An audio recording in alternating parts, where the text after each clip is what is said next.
Olá, minha gente, tudo bem com vocês? Estão prontos para mais uma leitura da Palavra do Senhor? Espero que vocês estejam super bem. E hoje estaremos lendo capítulo 14. 14 de Levíticos. Capítulo 17 de Salmos. Capítulo 28 de Provérbios e capítulo 2 de 2 Tessalonicenses. Então, deixa aí tua Bíblia aberta no capítulo 14 de Levíticos e vamos orar. Fecha teus olhos e ora comigo.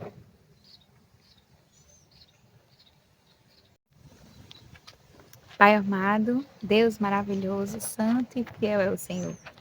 Muito obrigada por mais esse dia, por termos iniciado a leitura em mais um livro, ó Deus, essa semana.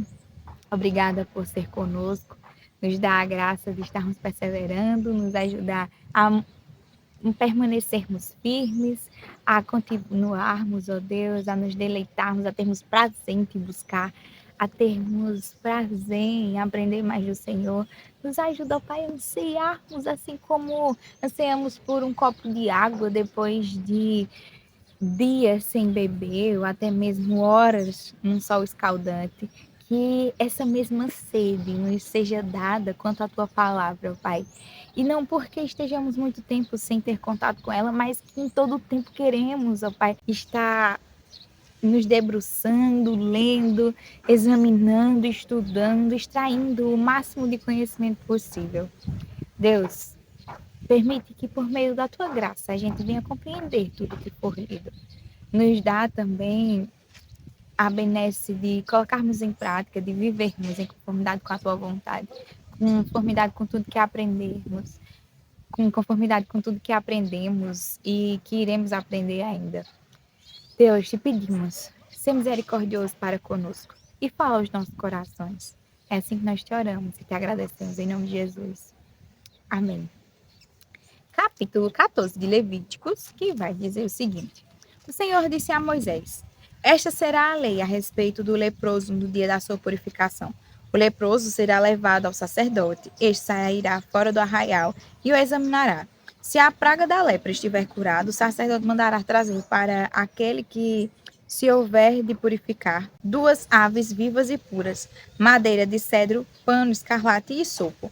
O sacerdote mandará que se mate uma das aves num vaso de barro, sobre águas correntes. Depois o sacerdote pegará a ave que ficou viva, a madeira do cedro, o pano escarlate e o hisopo e os molhará no sangue da ave que foi morta sobre as águas correntes. E aspergirá 7 vezes sobre aquele que há de purificar-se da lepra. Então o declarará puro e soltará a ave que ficou viva para o campo aberto. Aquele que tem de se purificar, lavará as suas roupas, rapará todos os seus pelos, se banhará com água e estará puro. Depois entrará no arraial, porém ficará fora da sua tenda por 7 dias. No 7º dia, rapará todo o seu cabelo, a cabeça, a barba e as sobrancelhas. Rapará todos os pelos. Levará as suas roupas, banhará o corpo com a água e estará puro. No 8º dia, pegará 2 cordeiros sem defeito, uma cordeira sem defeito de 1 ano, 6 litros da melhor farinha para a oferta de cereais, amassada com azeite, e separadamente 1 copo de azeite. O sacerdote que faz a purificação apresentará o homem que houver de purificar-se estas coisas diante do Senhor, à porta da tenda do encontro. Pegará um dos cordeiros e o oferecerá por oferta pela culpa juntamente com 1 copo de azeite, e os moverá por oferta movida diante do Senhor. Depois matará o cordeiro no lugar onde são mortos os animais da oferta pelo pecado e do holocausto no lugar santo. Porque tanto a oferta pela culpa como a oferta pelo pecado são para o sacerdote. São coisas santíssimas. O sacerdote pegará um pouco do sangue da oferta pela culpa e o porá sobre a ponta da orelha direita daquele que tem de purificar-se, sobre o polegar da sua mão direita e sobre o polegar do seu pé direito. Também pegará o copo de azeite e derramará um pouco na palma da própria mão esquerda. Molhará o dedo direito no azeite que está na mão esquerda, e daquele azeite aspergirá com o dedo 7 vezes diante do Senhor. No restante do azeite que está na mão, o sacerdote porá um pouco sobre a ponta da orelha direita daquele que tem de purificar-se, sobre o polegar de uma mão direita e sobre o polegar do seu pé direito, em cima do sangue da oferta pela culpa. O restante do azeite que está na mão do sacerdote, ele porá sobre a cabeça daquele que tem de purificar-se. Assim o sacerdote fará expiação por ele diante do Senhor. Então o sacerdote fará a oferta pelo pecado e fará expiação por aquele que tem de purificar-se da sua impureza. Depois matará o animal do holocausto e oferecerá com a oferta de cereais sobre o altar. Assim o sacerdote fará expiação pelo homem e este ficará puro. Se for pobre e as suas posses não lhe permitirem trazer tanto, pegará um cordeiro para a oferta pela culpa, como oferta movida, para fazer expiação por ele, e 2 litros da melhor farinha amassada com azeite. Para oferta de cereais, um copo de azeite, 2 rolinhas ou 2 pombinhos, segundo as suas posses, dos quais um será para a oferta pelo pecado e outro para o holocausto. No 8º dia da sua purificação, trará isso ao sacerdote, à porta da tenda do encontro diante do Senhor.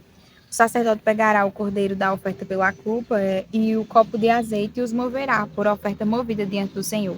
Então o sacerdote matará o cordeiro da oferta pela culpa, pegará um pouco do sangue da oferta pela culpa e o porá sobre a ponta da orelha direita daquele que tem de purificar-se, sobre o polegar da sua mão direita e sobre o polegar do seu pé direito. Derramará um pouco do azeite na palma da própria mão esquerda e com o dedo direito aspergirá do azeite que está na sua mão esquerda 7 vezes diante do Senhor.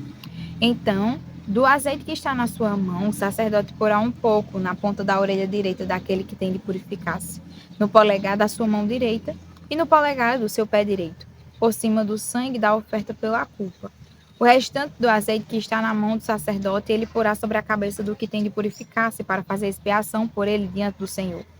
Oferecerá uma das rolinhas ou um dos pombinhos, segundo as suas posses. Será um para a oferta pelo pecado e o outro para o holocausto, além da oferta de cereais. E assim o sacerdote fará expiação por aquele que tem de purificar-se diante do Senhor. Esta é a lei a respeito daquele em que está a praga da lepra, cujas posses não lhe permitem o que é preciso para a sua purificação. O Senhor disse a Moisés e a Arão: quando vocês entrarem na terra de Canaã, que lhes darei por herança, e eu enviar a praga do mofo a alguma casa da terra que vocês passarão a possuir, o dono da casa fará saber ao sacerdote, dizendo: parece-me que existe algo como que uma praga em minha casa. O sacerdote ordenará que se esvazie a casa antes que venha para examinar a praga, para que não seja contaminado tudo o que está na casa. Depois o sacerdote virá para examinar a casa, examinará a praga. Se nas paredes da casa há manchas esverdeadas ou avermelhadas e parecem mais fundas que a parede, então o sacerdote sairá da casa e fechará por 7 dias. No 7º dia, o sacerdote voltará a examinar a casa.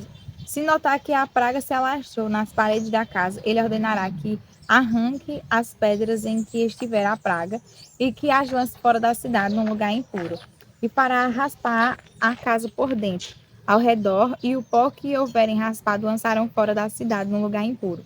Depois pegarão outras pedras e as colocarão no lugar das primeiras, e rebocarão a casa com outra argamassa. Se a praga tornar a brotar na casa depois de arrancada as pedras, raspada a casa e de novo rebocada, então o sacerdote entrará e examinará. Se a praga tivesse alastrado pela casa, há nela mofo que se espalha, está impura. O sacerdote mandará derrubar a casa e as pedras e a sua madeira, bem como todo o reboco da casa. Se levará tudo para fora da cidade, a um lugar impuro. Aquele que entrar na casa enquanto está fechada ficará impuro até a tarde. Também o que se deitar na casa terá de lavar as suas roupas, e quem nela comer terá de lavar as suas roupas.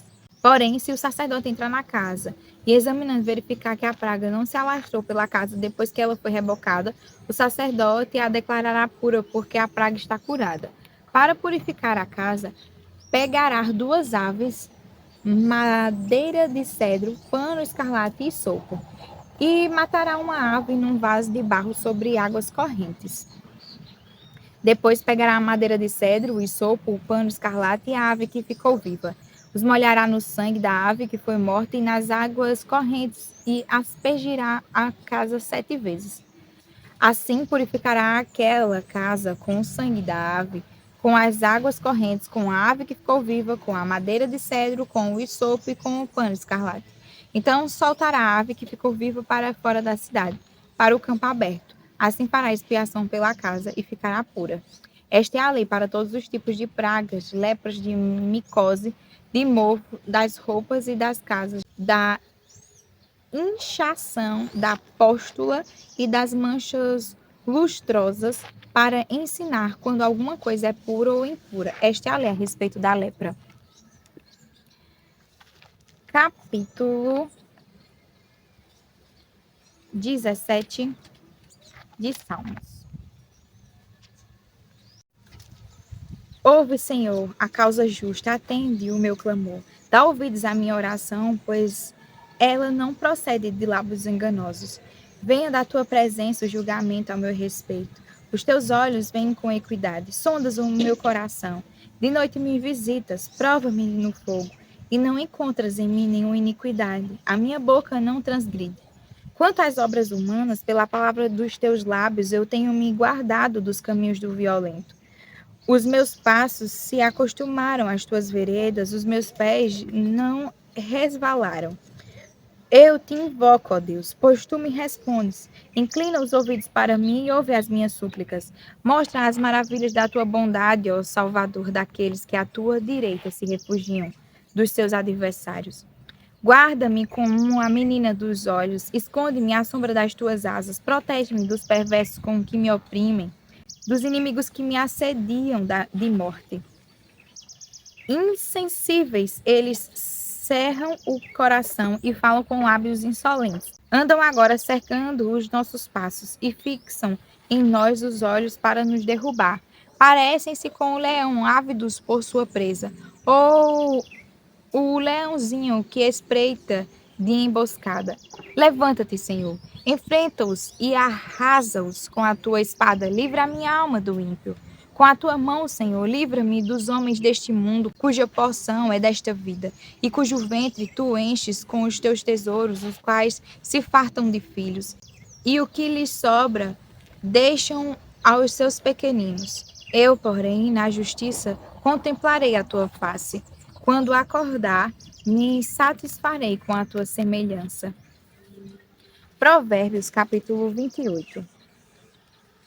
Os ímpios fogem mesmo quando ninguém os persegue, mas o justo é intrépido como o leão. Por causa da transgressão da terra, mudam-se frequentemente os príncipes, mas por um, sábio e prudente, a ordem é mantida. O pobre que oprime os pobres é como chuva torrencial que destrói as colheitas. Os que abandonam a lei elogiam os ímpios, mas os que guardam a lei se indignam contra eles. Os maus não entendem o que é justo, mas os que buscam o Senhor entendem tudo. Melhor é o pobre que anda na sua integridade do que o perverso nos seus caminhos, ainda que seja rico. Quem guarda a lei é filho inteligente, mas o companheiro dos comilões envergonha o seu pai. Quem aumenta os seus bens com juros e ganância, ajunta-os para o que se compadece dos pobres. Quem desvia os ouvidos de ouvir a lei, até a sua oração será abominável.